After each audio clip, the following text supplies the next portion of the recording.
BJP आज उत्तराखंड और गोवा के उम्मीदवारों की लिस्ट जारी कर सकती है। यूपी में तीसरे चरण के लिए उम्मीदवारों का हो सकता है ऐलान। यूपी विधानसभा चुनाव के लिए जोरदार प्रचार की तैयारी में बीजेपी आज चुनाव प्रचार अभियान लॉन्च करेगी। अपर्णा यादव के बाद समाजवादी पार्टी को एक और झटका। मुलायम सिंह यादव के करीबी प्रमोद गुप्ता आज बीजेपी में हो सकते हैं शामिल। औरैया के बिधुना से रह चुके हैं विधायक। उत्तराखंड विधानसभा चुनाव को लेकर कांग्रेस की स्क्रीनिंग कमेटी की बैठक। उम्मीदवारों के नाम पर चर्चा होगी। आम आदमी पार्टी का मिशन पंजाब दिल्ली के सीएम अरविंद केजरीवाल का आज से 2 दिन का पंजाब दौरा। गोवा में विधानसभा चुनाव साथ लड़ेगी शिवसेना और एनसीपी। आज होगा उम्मीदवारों का ऐलान। प्रधानमंत्री मोदी आज आजादी के अमृत महोत्सव से स्वर्णिम भारत की ओर कार्यक्रम का करेंगे शुभारंभ। संबोधित भी करेंगे पीएम। केंद्र सरकार की पेंशन नीति के विरोध में आरएसएस से जुड़ा भारतीय मजदूर संघ पेंशन नीति के खिलाफ आज देश भर में विरोध प्रदर्शन करेंगे। बुलीबाई एप्लीकेशन मामले में गिरफ्तार आरोपी विशाल कुमार झा, मयंक रावत और श्वेता सिंह की जमानत अर्जी पर बांद्रा कोर्ट आज फैसला सुनाएगा। यूपी में बीजेपी का अपना दल और निषाद पार्टी के साथ गठबंधन का ऐलान। सीट बंटवारे की घोषणा के बाद में होगी। इसमें जेपी नड्डा बोले, यूपी में एनडीए ने जो कहा है वो किया है।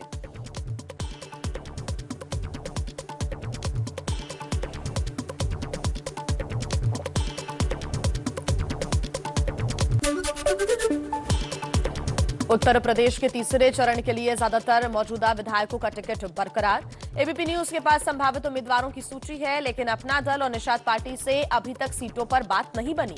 अपना दल और निषाद पार्टी, इनके साथ हम इस चुनाव में एनडीए 403 सीटों पर गठबंधन जो हमारा है वो चुनाव लड़ेगा। ये जो हमारा एनडीए का गठबंधन है, ये विकास और सामाजिक न्याय का एक बहुत ही बेहतरीन कॉकटेल साबित हुआ है।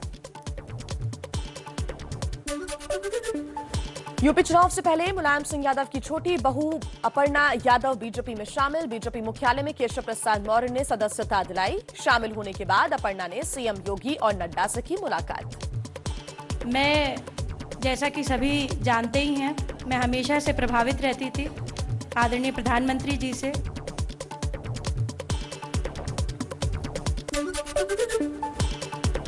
सूत्रों के मुताबिक अपर्णा यादव को बीजेपी चुनाव नहीं लड़वाएगी। अपर्णा को बीजेपी महिला मोर्चा की जिम्मेदारी दे सकती है। अपर्णा यादव के शामिल होने पर बीजेपी सांसद संघमित्रा मौर्य ने अपनी ही पार्टी के नेताओं को सुनाई खरी खरी। एबीपी न्यूज सी वोटर के सर्वे के मुताबिक अपर्णा के आने से बीजेपी को फायदा मिलेगा। मोदी सरकार के मंत्री अनुराग ठाकुर बोले, सिर्फ बीजेपी में बहू बेटियां सुरक्षित, क्योंकि मुलायम सिंह की बहू अपर्णा बीजेपी में शामिल हुई। स्वामी प्रसाद मौर्य की बेटी भी बीजेपी में है। उत्तर प्रदेश की बहू बेटियां भी अपने आप को सुरक्षित महसूस करती हैं। मोदी जी, योगी जी की सरकार में राज में। चुनावी रैलियों पर रोक के बीच बीजेपी ने यूपी में अपने स्टार प्रचारकों की लिस्ट जारी की। सूची में नहीं है गृह राज्य मंत्री अजय मिश्रा टेनी का नाम। यूपी के मुख्यमंत्री योगी आदित्यनाथ का समाजवादी पार्टी पर निशाना। बोले, अखिलेश यादव की पार्टी दंगाइयों, गुंडों, माफियाओं को दे रही है टिकट।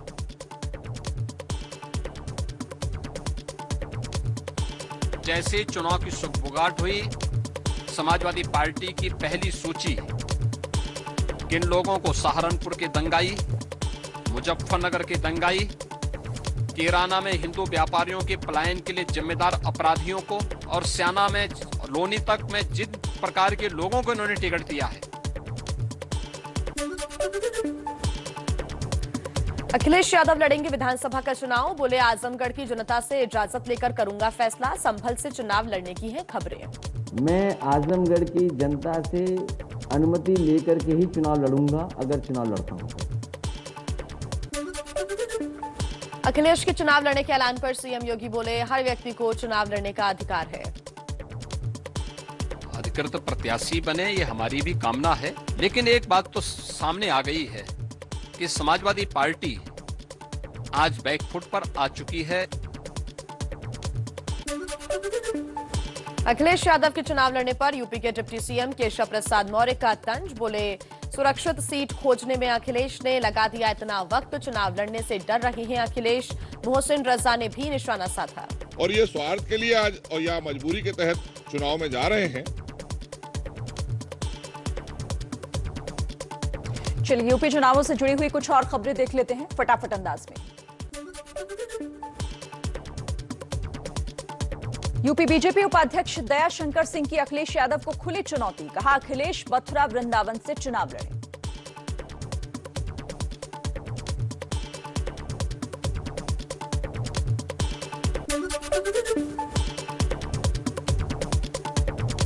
चुनाव से पहले अखिलेश का बड़ा चुनावी दाव। कहा, हमारी सरकार बनी तो दोबारा समाजवादी पेंशन शुरू होगी। गरीब महिलाओं को 18,000 सालाना पेंशन दी जाएगी। उनको प्रति वर्ष 18,000 रुपए पेंशन देने का काम समाजवादी सरकार में किया जाएगा।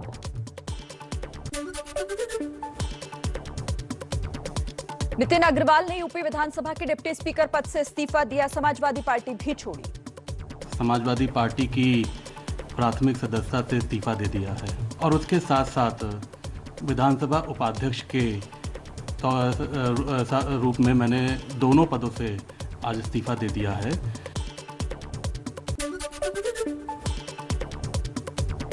आईएमसी पार्टी चीफ मौलाना तौकीर रजा ने कहा, 2009 के बाटला हाउस में निर्दोषों को आतंकी कहकर मारा गया। उन सभी को शहीद का दर्जा मिला। जो मारे गए वो आतंकवादी नहीं थे, उनको शहीद का दर्जा मिलना चाहिए।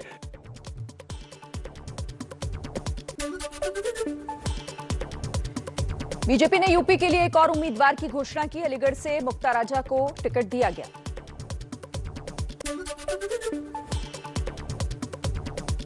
बीएसपी ने यूपी में पहले चरण के लिए 12 उम्मीदवारों की एक और लिस्ट जारी की। कई सीट पर उम्मीदवार बदले हैं। गाजियाबाद से के शुक्ला और साहिबाबाद से अजीत कुमार पाल को टिकट दिया। सूत्रों के मुताबिक स्वार विधानसभा सीट से आजम खान के बेटे अब्दुल्ला आजम के खिलाफ अपना दल से नवाब हैदर अली उर्फ हमजा चुनाव लड़े। यूपी विधानसभा चुनाव के लिए एआईएमआईएम ने 7 उम्मीदवारों की दूसरी लिस्ट जारी की। मेरठ शहर से इमरान अंसारी, हस्तिनापुर से विनोद जाटव को टिकट दिया।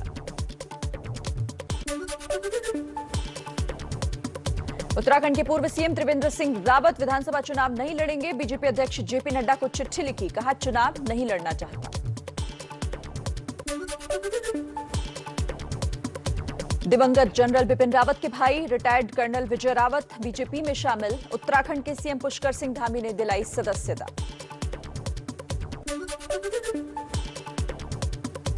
देहरादून में फ्लाइंग स्क्वाड टीम ने बरामद किए 30 लाख रुपए नगद। तलाशी के समय गाड़ी से मिला कैश। बीजेपी नेता का चुनाव सामग्री भी मिली।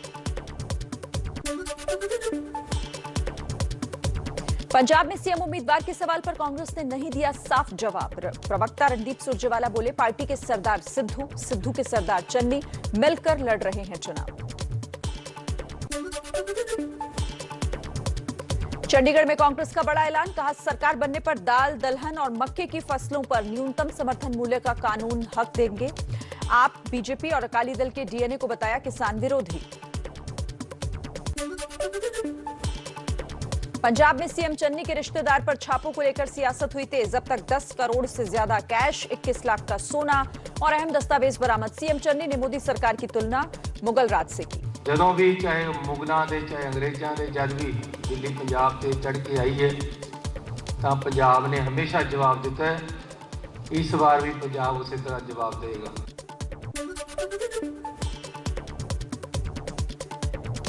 पंजाब में अवैध माइनिंग के मामले में छापे। पठानकोट में कारोबारी सुनील जोशी के घर पर ईडी का छापा। पंजाब कांग्रेस में कारोबारी का दबदबा है। गोवा में अमित पालेकर होंगे आम आदमी पार्टी के सीएम उम्मीदवार। दिल्ली के सीएम अरविंद केजरीवाल ने ऐलान किया। अमित पालेकर जी को आम आदमी पार्टी का सीएम चेहरा ऐलान करते हुए बेहद खुशी हो रही है। गोवा में कांग्रेस का नहीं हुआ एनसीपी और शिवसेना के साथ गठबंधन। एनसीपी शिवसेना बोली अकेले लड़ेंगे चुनाव, हमारे बिना नहीं बनेगी सरकार। और आइए कुछ और अहम खबरें आपको बता देते हैं फटाफट अंदाज में ही। महाराष्ट्र के 106 में से 97 नगर पंचायत चुनाव के नतीजे घोषित। एनसीपी ने 26 और बीजेपी ने 24 नगर पंचायतों पर जीत दर्ज की। 7 सीटों के नतीजे आ जाएंगे। कांग्रेस नेता नाना पटोले के विवादित बयान के खिलाफ बीजेपी ने कल भी किया प्रदर्शन। प्रदर्शन के दौरान हिरासत में लिए गए बीजेपी नेता मंगल प्रभात लोढ़ा। यही बात तो उन पर भी लगता है, अगर कोई ऐसा बोलते हैं तो ये बात उन पर भी लागू होता है। उन्हीं को बोलिए पहले निकल ले। बिहार में मुकेश सहनी के बयान पर बढ़ा विवाद। सहनी के बदले तेवर तो बीजेपी ने दिखाई आंख, कहा धमकी ना दें, जाना है तो जाएं, कोई फर्क नहीं पड़ता।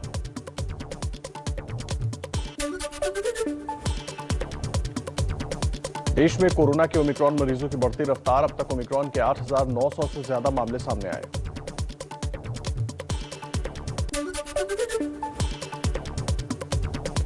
दिल्ली में लगातार 4 दिन की गिरावट के बाद फिर कोरोना के मामलों में बढ़ोतरी। एक दिन में 13,785 मरीज सामने आए, 35 लोगों की मौत।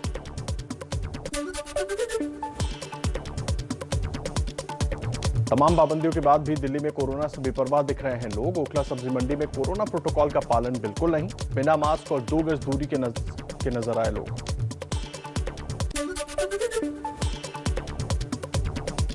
कोरोना की तीसरी लहर के बीच मुंबई में ब्लैक फंगस का पहला मरीज मिला। 70 साल के बुजुर्ग का मुंबई के अस्पताल में चल रहा है इलाज। अरुणाचल प्रदेश के सांसद तापर गाव ने केंद्र सरकार से 17 साल के युवक को चीनी सैनिकों के कब्जे से छुड़ाने की अपील की। कहा 18 जनवरी को सीमा के पास से युवक को किया गया अगवा, सरकार मदद करे।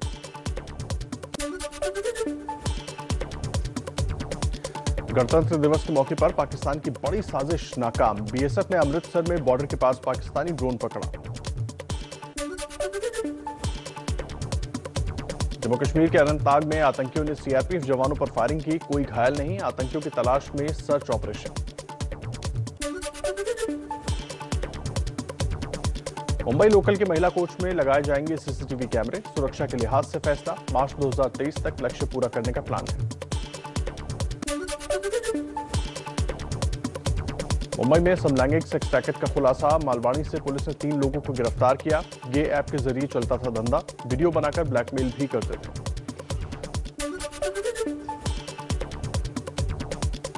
मुंबई में मैट्रिमोनियल साइट के जरिए महिलाओं को शादी का झांसा देकर लाखों की ठगी का आरोपी गिरफ्तार। पुलिस का दावा 35 महिलाओं से की थी धांधली। दिल्ली में एक घर से 5 लोगों के शव मिले। पुलिस के मुताबिक घर में अंगीठी जलाकर सोते वक्त दम घुटने से हुई मौत। सीरमपुर की घटना।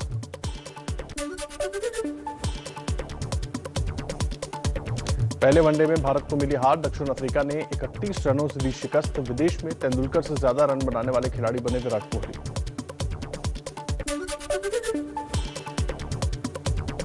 भारत के अंडर 19 क्रिकेट टीम के कप्तान यशधुल, उप कप्तान शेख रशीद और 4 खिलाड़ी कोरोना पॉजिटिव हुए। बुधवार को आयरलैंड के खिलाफ विश्व कप के ग्रुप बी मैच में बाहर रहना पड़ा।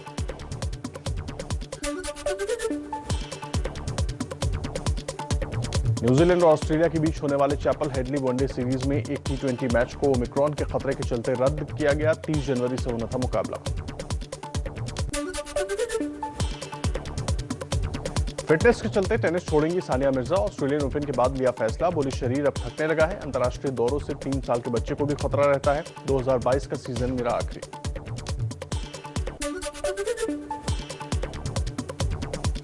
प्रो कबड्डी लीग में तेलुगु टाइटंस ने जयपुर पिंक पैंथर्स को 35-34 से हराया। दूसरे मुकाबले में हरियाणा स्टीलर्स ने पुनेरी पल्टन को 37-30 से दी शिकस्त।